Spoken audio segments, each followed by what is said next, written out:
ये जो सूरह काफ़ी का जो पहला हिस्सा है जो कि आपने उलूम हदीस मकतब अहले बैत में उलूम हदीस का इर्तिक़ा, तो बहुत मुफस्सल और बहुत आपका माशाल्लाह जामी और मानी उस पर सारी गुफ्तगू है। तो उसमें मुझे एक सवाल जहन में ये था कि हमारे यहाँ आम तौर पर खुलफ़ा पे और ख़ास तौर शेखैन पे एक एतराज़ किया जाता है अहले तशय्युअ की तरफ से ज़्यादा कि भाई उन्होंने हदीसों की जमा और तदीन पे पाबंदी लगाई और किताबें भी जला दी। तो अब जब हम अहले तशय्युअ की तरफ भी आते हैं ना, तो यहाँ पर भी तो वो यानी ख़ुद मौला कायनात ने अपनी उस दौर खिलाफत में, मेरे इल्म में नहीं, आप इसको थोड़ा वो कीजिएगा, मतलब कुछ चीज़ें मिलती है नहीं अहले सुन्नत की किताबों में कि सहीफ़ा सादिक़ा और इस तरह की कोई चीज़ थी, लेकिन आप उसका तो कहीं रिकॉर्ड नहीं। तो क्या हज़रत अली ने भी कोई इस तरफ तवज्जो नहीं दी? और उनके बाद भी जो अइम्मा है तो उन्होंने भी उस हिसाब से, यानी जिसको हम कह सकते हैं ना कि बाकायदा बैठ के अपनी हदीसों की तदवीन, उसको लिखवाना और उसको पूरे महफूज करना, तो क्या ऐसा नहीं है कि उन्होंने भी इस पर इतनी तवज्जो नहीं दी? तो जो हमारे यहाँ जो मुनकिरीन हदीस, हुज्जत हदीस के जो इनकार करने वाले, वो एक बुनियाद इसको बनाते कि भाई ये तो दीन नहीं था, इसीलिए ना हुजूर ने ख़ुद इसको जमा तरतीब की तरफ तवज्जो दी, ना खुलफ़ाए अरबा ने दिया, और ये तो बाद में जाके उमर इब्न अब्दुल अज़ीज़ वगैरह। तो इस हवाले से आप, यानी एक तो वो जो एतराज़ खुलफ़ा पे होता है वो अहले तशय्युअ की तरफ से, तो उस वही एतराज़ फिर यहाँ पर भी होता है। दूसरा, जो लोग हदीस की हुज्जत को नहीं मानते, उनका एतराज़ जब देखते तो वो दोनों पे उसकी ज़द पड़ती है। तो इसको आप किस तरह से वो कहेंगे? देखिए, असल में हमारा ख़्याल ये है कि लोगों को अपनी ऐनकें तब्दील करने की ज़रूरत है। सही, ठीक।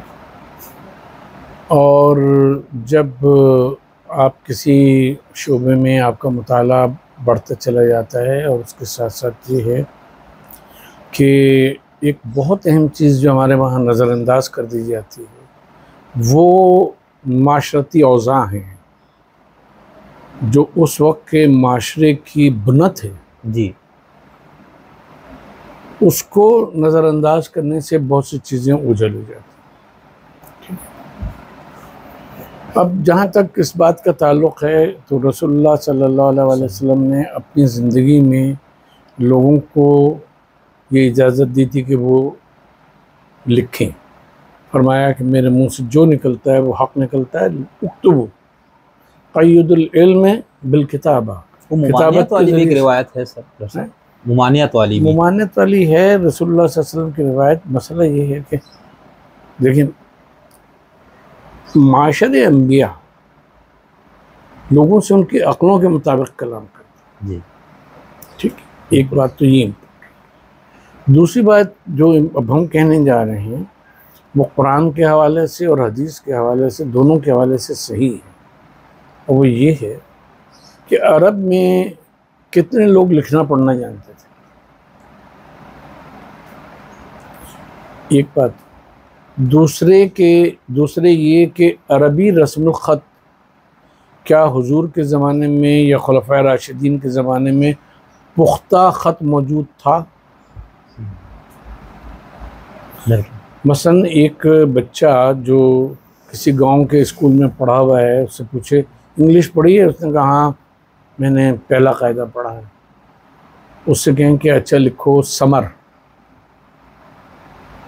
तो वो लिखेगा पता नहीं SMER लिख दे, SU लिख दे, ये कर दे। ठीक है, क्योंकि वो तलफ़ुज़ के ऊपर जा रहा है और तलफ़ुज़ के मुताबिक लिख रहा है। आप एक उससे आम आदमी से जो रोज़ाना कुरान की तिलावत करता है, औरतें ख़ास तौर जी, उनसे कहें कि ये एक आयत हम पढ़ रहे हैं, ये अपने उस पर लिख दिए, तो नहीं लिख सकते, क्योंकि न वो कवायद से वाकिफ़ हैं, न उससे, न उनका ख़त पुख्ता है।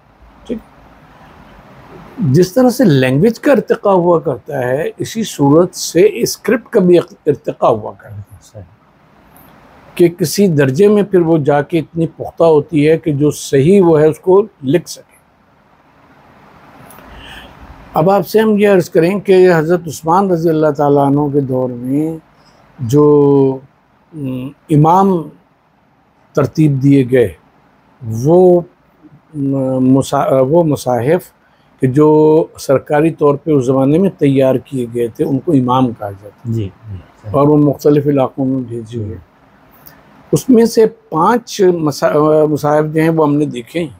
अच्छा। और उनके मुतालिक किताबों में भी पढ़ा है वो है, उसमें आप देखेंगे कि पुराने मसलन इब्राहीम की आप इमला देखें छोड़ें और दूसरी चीज़ें, इब्राहीम हज़रत इब्राहीम जी जी इब्राहीम की इमला आप देखें कुरान मजीद में 4 मुख्तलिफ तरीक़े से आई है। अच्छा, उसी जो किताब हाँ, इमाम जो बुनियादी नुस्खे जो बुनियादी नुस्खे। अच्छा, यूँ अभी जो आपके सामने है ताज कंपनी का छपा हुआ, कुदरतुल्लाह का छपा हुआ, आप वो ले लें और पढ़ें तो आपको होगा कि ये तो 5 तरह से लिखा हुआ, यहाँ तक कि काला एक जगह अरबी इसमें मुसहफ में काफ लाम है और उसके ऊपर खड़ा जी, क्योंकि जो उस ज़माने में लिखा गया उसको बाकी रखा गया, तरतीब बदलने। तो कुरान मजीद या हदीस रसूल सल्लल्लाहु अलैहि वसल्लम इसको सही तरह से ज़ब्त करना और सही तरह से लिखना, ये एक बहुत बड़ा मसला था और मसला रहा है। अब ताहा उस्मान, कारी ताहा उस्मान बहुत बड़े अरबी के आलिम भी थे, उन्होंने कुरान मजीद जो लिखा है, उसमें वो नाहवी एतबार से लिखा है। पहले आप अगर उठा के देखिए कुरान मजीद का कोई नुस्खा तो उसमें मसलन आमनू लिखा होगा, अलिफ, उसके ऊपर मद, मीम, नून, वाव और अलिफ। अब आपको मिलेगा पहले हमजा डाला हुआ, उसके बाद अलिफ, फिर मीम, नून, वाव और अलिफ। ठीक है, क्योंकि ये असलन हमजा है जिससे ये लफ्ज़ है वो किया गया। अब ये 2 मुख्तलिफ, अलिफ और हमजा अरबी ज़बान में मुख्तलिफ है अपनी अमल के लिहाज से भी। तो ये है कि ये कहना कि वो बहुत सारे मजमूए वो तो ख़ुद हज़रत अबू बकर सिद्दीक़ के लिए मिलता है कि उन्होंने अपनी बेटी से जो उन्होंने रिवायात लिखी थी, हदीस लिखी थी, वो मंगवाई और उन्होंने मिटा डाला। जलाने का है, बाकायदा जलाने का भी है। ठीक है, क्यों? हज़रत अबू बकर सिद्दीक़ कोई कातिब थे? दरख्वास्त नहीं थे। हज़रत उमर रज़ी अल्लाह ताला अन्हु वो भी कातिब नहीं थे। हज़रत उस्मान एक दर्जे में किताबत करते थे। ठीक है, लेकिन ये भी नहीं, उनको भी नहीं कहा जा सकता कि वो कोई कातिब थे। जाए जो कातिबान वही के नाम हमारे वहाँ आते हैं, उनमें बहुत कम ऐसे लोग हैं कि जो बाकायदा हुरूफ को और अल्फाज को लिख सकते थे।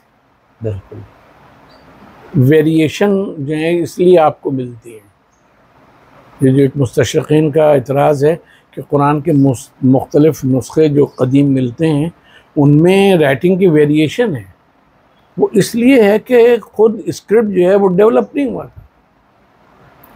तो जब वो कुरान लिखने के लिए नहीं डेवलप हुआ था तो जो भी अरबी इबारत होगी, चाहे वो हदीस हो चाहे गैर हदीस हो, किसी का खुतबा हो, तो उसमें वो ज़ाहिर है कि वो डेवलप नहीं था, तो उसमें तो वेरिएशंस आएंगी। एक किसी तरह लिखेगा, एक किसी तरह लिखेगा उसको।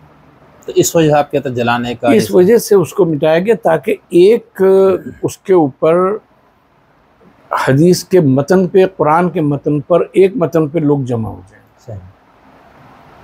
वरना हम तो उसी चीज़ से, उसी इबारत से किसी चीज़ का हुक्म साबित कर रहे होंगे, दूसरा उसकी नफ़ी साबित कर रहा होगा, क्योंकि अरबी में तो इराब से ये फ़र्क पड़ जाता है। नहीं, ये आपने जो रस्मुल ख़त और ये पूरी लिसानी उसके ऊपर बात की, इससे हमारे जहन में भी काफ़ी एक उलझने इस हवाले से उसमें क्लियरिटी आई। हम जब लिखने की बात करते तो ऐसा लगता है जैसे आज मैं लिखता हूँ या आप बैठ के, तो हमें ऐसा लगता है इससे एक डेवलप ज़बान है, एक रस्मुल ख़त उसमें लिखा जा रहा है। तो ये वाकई जो आपने फिर जो 4 नुस्खे जिसका आपने ख़ुद ज़ियारत किया, मुशाहिदा किया, तो उसमें भी और मुस्तशरिकीन के भी जो एतराज़ात थे, तो बिल्कुल, तो आप समझते हैं कि यानी इन वजूहात की बुनियाद पर यानी इसको हम ऐसा कोई काबिल एतराज़ और बिल्कुल यूँ नहीं इसको पेश कर सकते, या ये भी इससे इस्तेमाल नहीं किया जा सकता कि भाई उनके नज़दीक यानी खुलफा सब हज़रत अबू बकर से लेकर हज़रत अली तक और ख़ुद हुज़ूर इनके यहाँ हदीस की हुज्जियत नहीं थी, ये भी हम इससे मुस्तंबत नहीं कर सकते।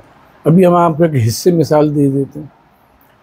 आप किसी अमेरिकन का, फिर किसी ब्रिटिशर का जी, फिर किसी पाकिस्तानी इंग्लिश स्पीकिंग का इंटरव्यू किए और को बिठा दिए लिखने के लिए, 2 के एक्सेंट आपको नहीं समझ में आएंगे, मसलन पाकिस्तानी का एक्सेंट समझ में आएगा वो बोलेगा ही इस तरह कि जिससे आपके कान जो हैं फेमिलियर हैं।